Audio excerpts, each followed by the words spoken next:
მუნიციპალური პრიორიტეტების შემუშავებაზე რეგიონული განვითარებისა და ინფრასტრუქტურის სამინისტროში იმსჯელეს. თომას გამგებლები და მერები ესწრებოდნენ. სადაც ყურადღება გამახვილდა რეგიონული და ადგილობრივი განვითარებისთვის სტრატეგიული დაგეგმარების მნიშვნელობაზე.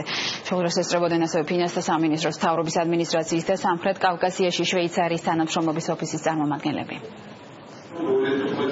ჩვენ სულცხოველი და საერთაშორისო კოლეგებთან ერთად ვიწყებთ ძალიან მნიშვნელოვანი ინიციატივას, სადაც საქართველოს მუნიციპალიტეტებმა თვისებრივად სხვა დონეზე მოამზადონ საბიუჯეტო დოკუმენტები, პრიორიტეტების დოკუმენტი, სტრატეგიული მიზნები ბიუჯეტისა, რათა ეს არ იყოს უბრალო ციფრების ჩამონათვალე, რაც ხშირად არის ხოლმე, და იყოს კონკრეტული ამოცანები, იყოს შეფასების ინდიკატორები და ძალიან მნიშვნელოვანი პროცესია, რომ განვითარდეს საბიუჯეტო პროცესი მუნიციპალიტეტებში.